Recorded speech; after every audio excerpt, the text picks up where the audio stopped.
আসসালামু আলাইকুম, সবাইকে স্বাগত জানাচ্ছি আমার চ্যানেলে।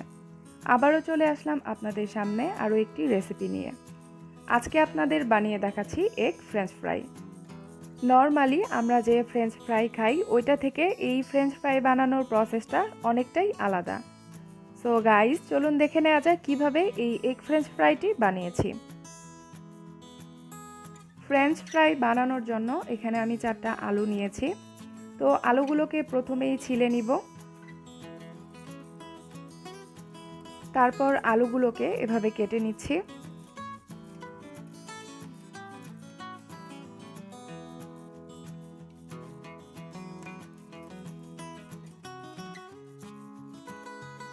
তো 4টা আলুই কেটে নিয়েছি।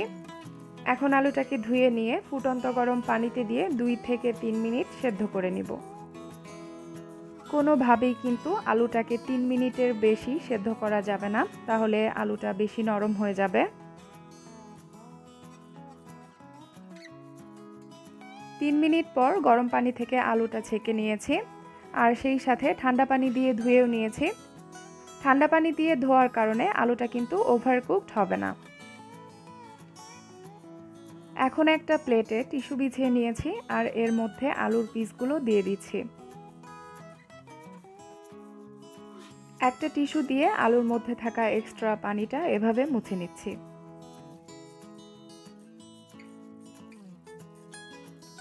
তো এখন এর মধ্যে দিয়ে দিচ্ছি 2টা ডিম, 1 চা চামচ লাল মরিচের গুঁড়া,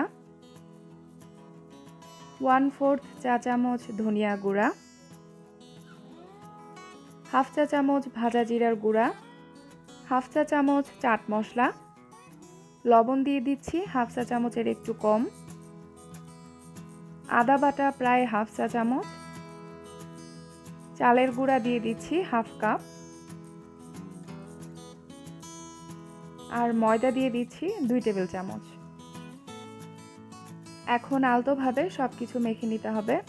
মাখানোর সময় আমি এখানে কোনো পানি ব্যবহার করিনি, তবে প্রয়োজন হলে কিছুটা পানি অ্যাড করতে পারেন। এখানে আমি অল্প একটু হলুদ গুঁড়া আর 1/2 চা চামচ বেকিং সোডা ব্যবহার করেছি, বাট ভুলবশত সেই ভিডিওটা মিস হয়ে গেছে, এর জন্য আমি দুঃখিত। তো আলুটা মাখানো হয়ে গেছে, এখন এটা ভাজতে চলে যাচ্ছি। এর জন্য প্যানে পরিমাণ মতো তেল দিয়ে দিচ্ছি।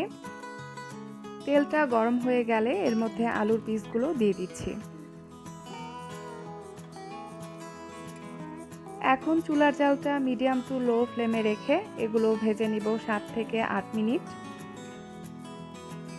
আর ঘন ঘন নেড়ে চেড়ে এভাবে উল্টে পাল্টে দিতে হবে, যেন ফ্রেঞ্চ ফ্রাইগুলো চারপাশ থেকেই ভালোভাবে ভাজা হয়।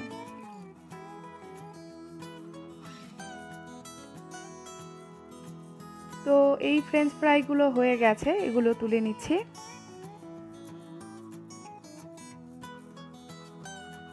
একইভাবে বাকিগুলো ভেজে নিচ্ছি। আর এখানে বেকিং সোডা ব্যবহার করার কারণে এই ফ্রেঞ্চ ফ্রাইগুলো ভাজার পরেও বেশ কিছুটা সময় ক্রিস্পি থাকবে। তো গাইস, আমার রেসিপিগুলো ভালো লেগে থাকলে আমার চ্যানেলটিকে সাবস্ক্রাইব করুন, সেই সাথে লাইক করুন, কমেন্ট করুন এবং চাইলে আমার ভিডিওগুলো শেয়ারও করতে পারেন আপনাদের ফ্রেন্ডস অ্যান্ড ফ্যামিলির সাথে। আজ এ পর্যন্তই, আবারও দেখা হচ্ছে নতুন কোনো ভিডিও নিয়ে। সে পর্যন্ত সবাই সুস্থ থাকুন, ভালো থাকুন আর নিরাপদে থাকুন। সবাইকে ধন্যবাদ জানিয়ে বিদায় নিচ্ছি। আল্লাহ হাফেজ।